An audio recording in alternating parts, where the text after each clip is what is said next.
بسم اللہ الرحمن الرحیم نحمدہ ونصلی علی رسولہ الکریم۔ انڈیا میں جو کرونا کی خطرناک صورتحال ہے وہ ساری دنیا اپنی آنکھوں سے دیکھ رہی ہے۔ وہاں سے ویڈیوز آ رہی ہیں، لوگوں کے میسیجز آ رہے ہیں، ہمارے اپنے ریلیٹیوز کے میسیجز آ رہے ہیں واٹس ایپ پہ کہ بہت زیادہ تباہی پھیلی ہوئی ہے۔ اور جو ویڈیوز ہم دیکھ رہے ہیں، سڑکوں پہ لوگ مر رہے ہیں، وینٹیلیٹر کا انتظام نہیں ہے، آکسیجن کا انتظام نہیں ہے، بہت زیادہ حالات خراب ہیں۔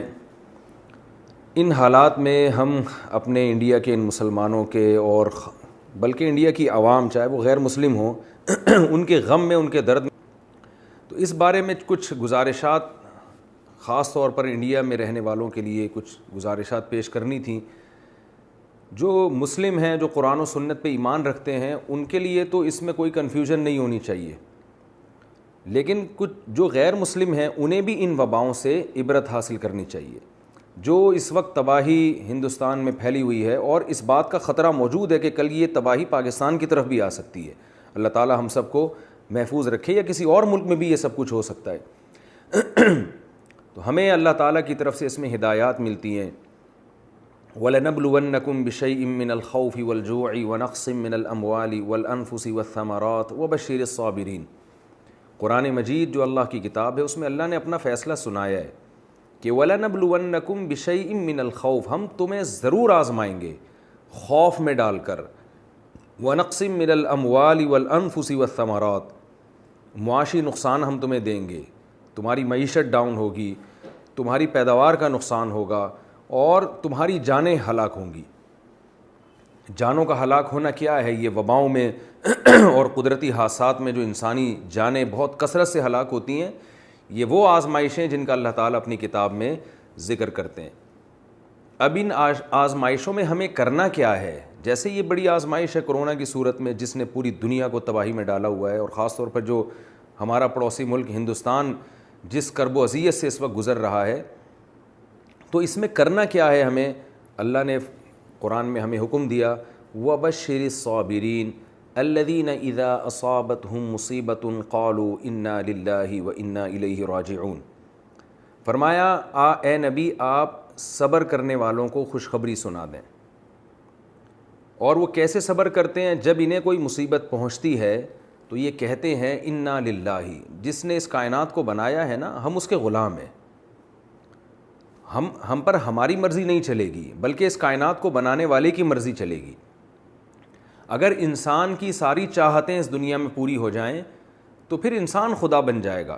اللہ نے اختیارات اپنے ہاتھ میں رکھے ہیں۔ آج کرونا کی بیماری ہے، کل کچھ اور ہو سکتا ہے، پرسوں کچھ اور ہو سکتا ہے۔ آپ دیکھیں سونامی کے طوفان نے ہزاروں لوگوں کو موت کے گھاٹ اتار دیا تھا، اور پاکستان میں جو ایک زلزلہ آیا تھا بہت بڑا بالا کوٹ میں، اس نے 1-2 دن کے اندر 10,000 لوگوں کو موت کے گھاٹ اتار دیا۔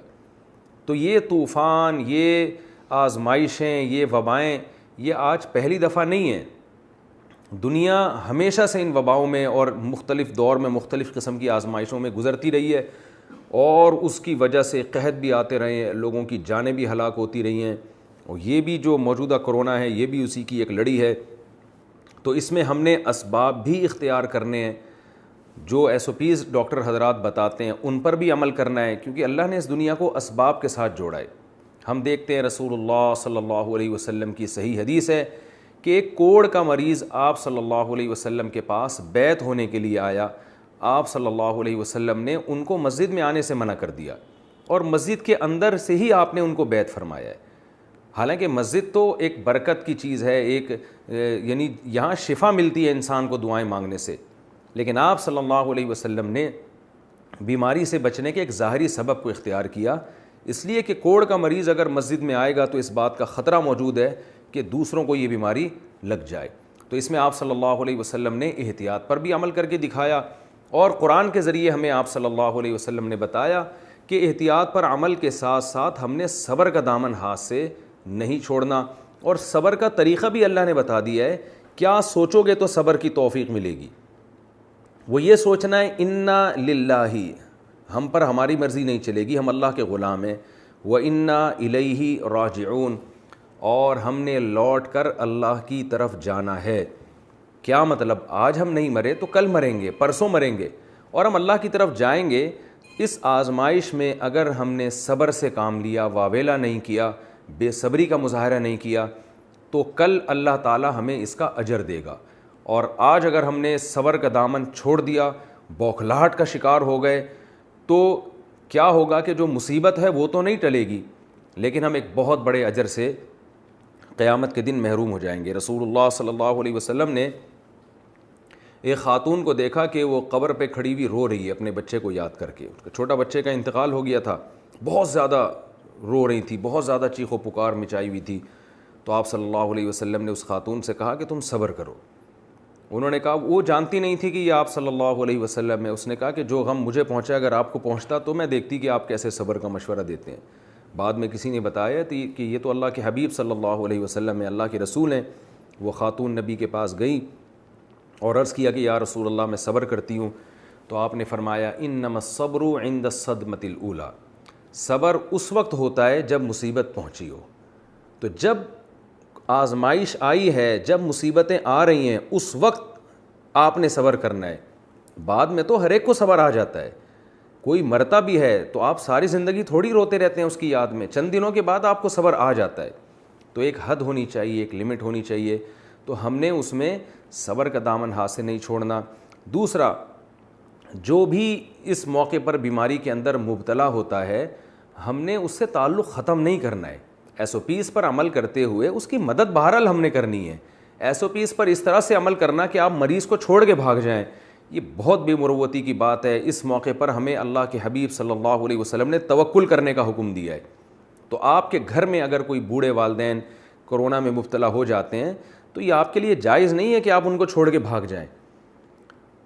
ڈاکٹر کے لیے جائز نہیں ہے کہ وہ پیشنٹ کو چھوڑ کے بھاگ جائے. ڈاکٹروں کو بہرحال ہم سب کو سلام کرنا چاہیے کہ وہ اپنی جان پر کھیل کر کس طرح سے مریضوں کی مدد کر رہے ہیں. لیکن بعض ایسی بھی ڈاکٹروں کی رپورٹ آتی ہے جو بھاگ رہے ہیں اور جو ہے وہ اپنی جان بچانے کی فکر میں لگے ہوئے ہیں. اگرچہ ان کا ریشو کم ہے، زیادہ تر ڈاکٹر تو الحمدللہ انسانیت کی خدمت کر رہے ہیں. تو ایسے موقع پہ اللہ پہ اعتماد اور اللہ پہ توکل کا تقاضا یہ ہے کہ آپ اپنے گھر کے مریض کو چھوڑ کر فرار نہ ہوں، کیونکہ موت اور زندگی بہرحال اللہ کے ہاتھ میں ہے. اللہ نے ہمیں زندہ رہنے کے اسباب اختیار کرنے کا حکم تو دیا ہے، لیکن ایسا سبب اختیار کرنا جو شرعی جائز نہیں ہے. آپ خود کسی کرونا کے پیشنٹ کے بلا وجہ قریب نہ جائیں، لیکن آپ کے گھر میں اگر آپ کے کوئی بوڑھا بیمار ہو جاتا ہے تو اسے اس بیماری کی حالت میں چھوڑ کے جانا، یہ اللہ اس کے رسول صلی اللہ علیہ وسلم کی نافرمانی ہے. یہ کسی طور پہ بھی آپ کے لیے جائز نہیں ہے.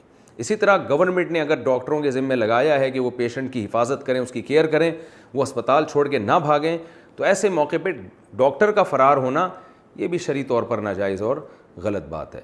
تو ہم اس درد میں، اس دکھ میں اپنے ہندوستان کہ مسلمانوں اور جو دوسرے جو غیر مسلم بھی رہتے ہیں وہ بھی انسانیت کے ناطے ہمارے بھائی ہیں، اس غم میں ہم ان کے ساتھ برابر کے شریک ہیں.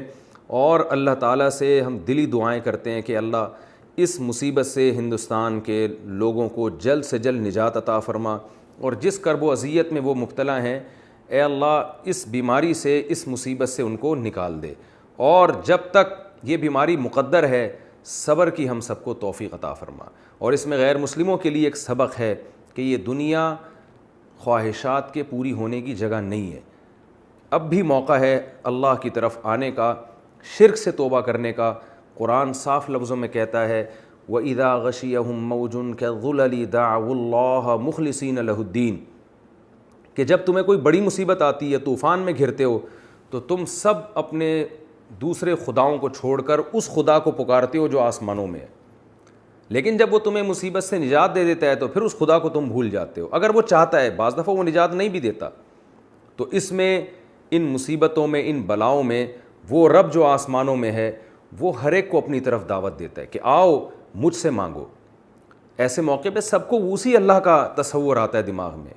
ایک ویڈیو بھی ہندوستان سے وائرل ہوئی ہے کہ ایک ہندو فوجی وہ لوگ مسلمانوں سے اپیل کر رہا ہے کہ آپ لوگ دعائیں مانگیں. میری دادی مجھے بتایا کرتی تھیں، سہارنپور سے ان کا تعلق تھا، کہ جب بارشیں بند ہو جایا کرتی تھیں تو ہندو بھی آ کے ہم سے ریکویسٹ کرتے تھے کہ آپ لوگ نماز استسقاء پڑھیں. یہاں ایک بوڑھے رہا کرتے تھے ہندوستان کے تھے، انہوں نے یہ بات مجھے بتائی کہ ہندو ہم سے کہا کرتے تھے کہ آپ جائیں اور نماز استسقاء پڑھیں اور اللہ سے دعائیں مانگیں. اور میں نے اپنی دادی سے براہ راست سنا کہ بہت دفعہ ایسا ہوا ہے کہ ہم نماز استسقاء میں گئے اور ہم نے اللہ سے رو رو کے دعائیں مانگی اور اسی وقت آسمان سے بارشیں برسنا شروع ہو گئیں۔ تو مسلمانوں کو خاص طور پر چاہیے، ہم تو ایک حقیقی خدا پر ایمان رکھتے ہیں جو بلائیں دے بھی سکتا ہے اور بلائیں ٹال بھی سکتا ہے، تو بہت شدید ضرورت ہے اس بات کی کہ رمضان کی ان مقدس راتوں میں پوری دنیا کے لیے عام طور پر اور خصوصاً ہندوستان کے لیے جو ہمارا پڑوسی ملک ہے اس کے لیے ہم راتوں کو اٹھ کے گڑ گڑائیں، دعائیں مانگیں، اور اس میں صرف مسلمانوں کو شامل نہ کریں بلکہ اللہ سے یہ دعا مانگے کہ اللہ انسانیت جس کرب و اذیت میں مبتلا ہے تو اس مصیبت سے ہم سب کو نکال دے۔ اللہ تعالیٰ سے دعا ہے کہ جو کچھ کہا سنا اللہ تعالیٰ اس میں کمی کوتاہی کو معاف فرمائے، اور جو صحیح باتیں ہوئی ہیں اللہ ہم سب کو اس پر عمل کرنے کی توفیق عطا فرمائے۔ اور ہماری سب کی ذمہ داری ہے کہ اس وقت ہندوستان کے لوگوں کی جس حد تک ہم مدد کر سکتے ہیں ہم کریں۔ ہماری حکومت کی بھی ذمہ داری ہے، اگر کوئی ٹرسٹ وہاں مدد پہنچانا چاہتا ہے اور اس کے لیے بارڈر کھولنے کی ہمیں ضرورت پڑتی ہے تو حکومت کو اس پہ بھی سنجیدگی سے غور کرنا چاہیے کہ اس وقت اپنی دشمنیوں کو ختم کر کے پوری دنیا کو چاہیے کہ وہ ایک دوسرے کا ساتھ دے، کیونکہ کل جو مصیبت آج جس مصیبت میں وہ مبتلا ہیں، اللہ نہ کرے کل اس مصیبت میں ہم یا کوئی اور ملک بھی مبتلا ہو سکتا ہے۔ وما علینا الا البلاغ۔